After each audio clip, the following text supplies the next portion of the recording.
안녕하십니까. 1801년 신유년 종교 박해 때 양반과 규수에서 거제도 간비가 된 9살 여자의 유섬이가 포졸에 이끌려 전북 완주군 이서면 초남이에서 전라도의 넓은 들판과 산이 많은 경남 함양군을 지나고 산청군으로 들어와 세계의 발상지가 있는 생초면, 영미시와 남행 홍시 집성촌이 있는 오불을 통과하여 산청읍을 걸어가고 있습니다. 산청읍에는 신선이 되기 위해 오르지 않고서는 죽어서도 편안하게 저승 문턱을 넘을 수 없다고 하였으며, 이성의 평생 소원을 풀기 위해 멀고 험난한 노정도 마다하지 않고 전국의 시인 묵객들이 앞다투어 찾아와 발길이 끊어지지 않았던 영남어 3대 누각의 하나인 환화정이 있습니다. 환화정에 있는 산청에서 태어난 소설가 최문희 작가에 의하여 다산 정약용 선생의 알려지지 않았던 소실 정시와 딸 홍임에 관한 시가 알려지게 되었습니다. 다산 정약용 선생이 숨기고 싶었던 사생활이 드러난 것입니다. 정약용 선생을 도덕군자라고 알고 있었던 사람들에게 평범함을 던진 것입니다. 이제부터는 인공지능 성우가 들려드리겠습니다.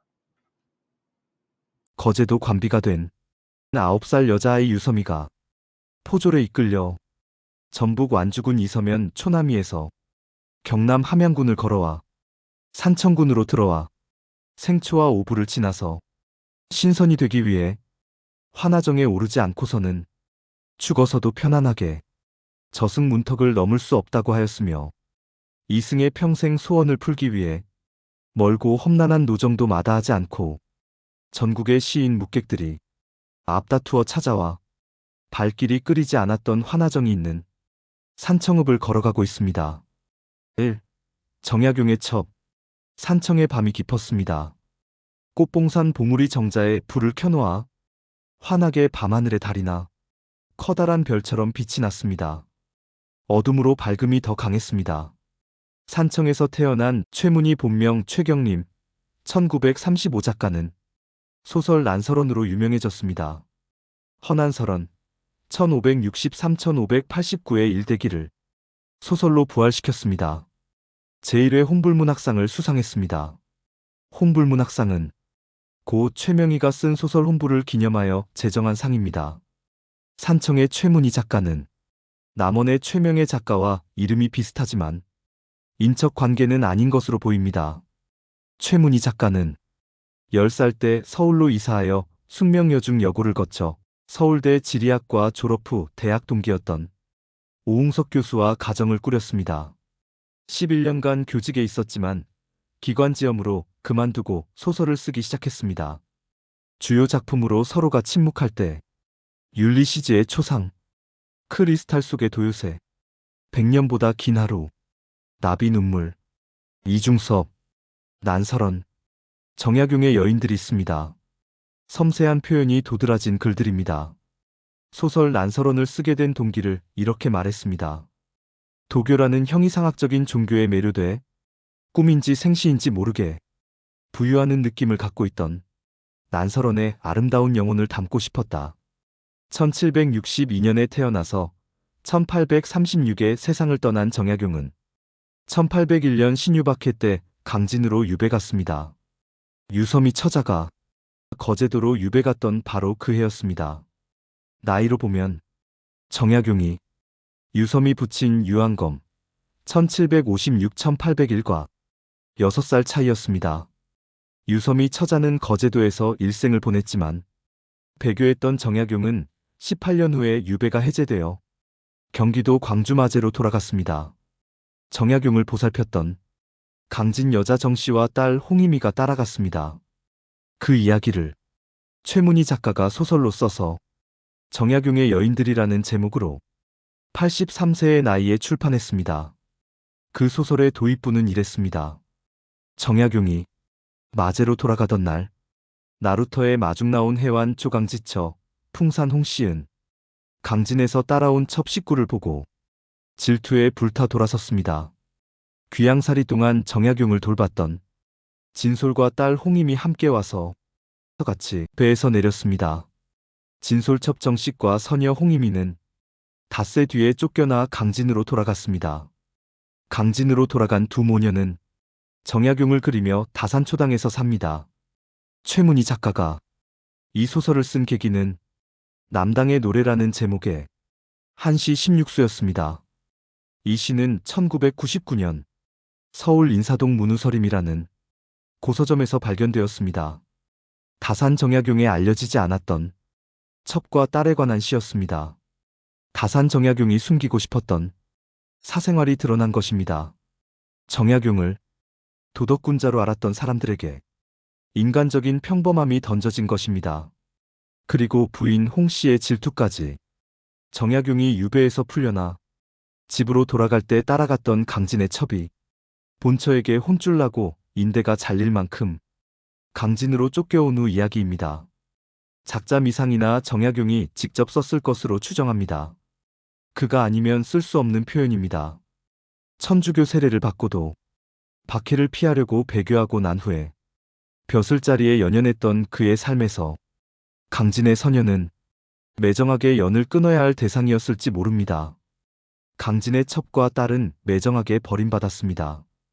그럼에도 아비임에는 어쩔 수 없어서 딸에 대한 연민이 이 시에 고스란히 드러나 있습니다. 다산의 첩이 쫓겨나 양근사는 박가라는 사람이 가는 길에 남당포 친정으로 돌아가도록 했다.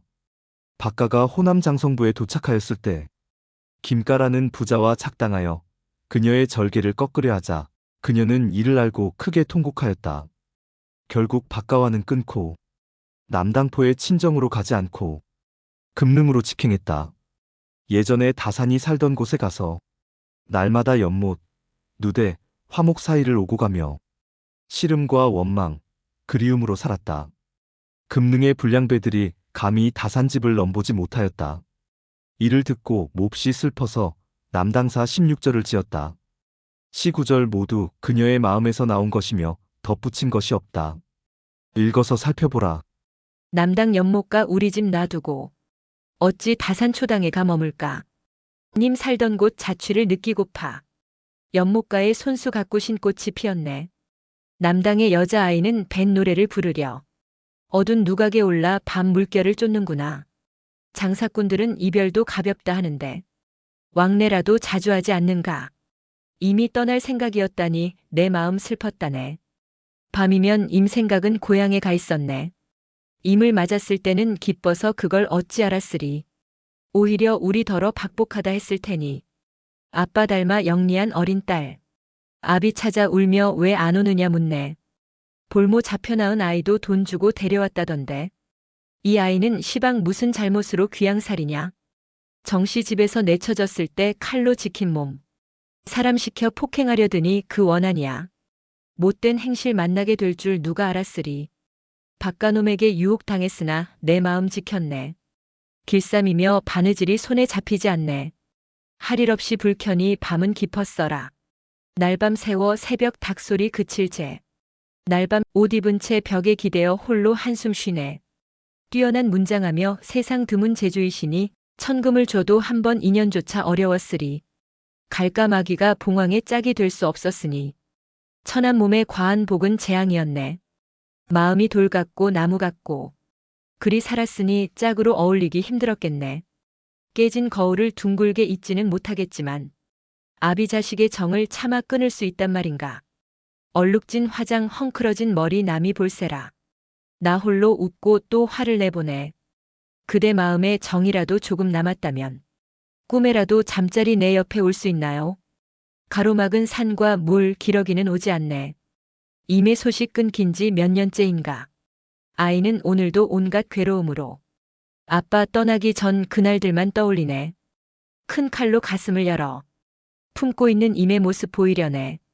어느 누가 그려낼 수 있을까마는 정성 들여 하늘이 낸 솜씨라도 보일까? 밀감심은 마을 서편 월출산을 보내. 산 마루 바위는 누굴 기다리나. 내 죽고 또 죽어도 가시지 않을 하니야. 산 마루의 돌 조각으로 나무리. 지는 해는 이미하여 슬퍼하네.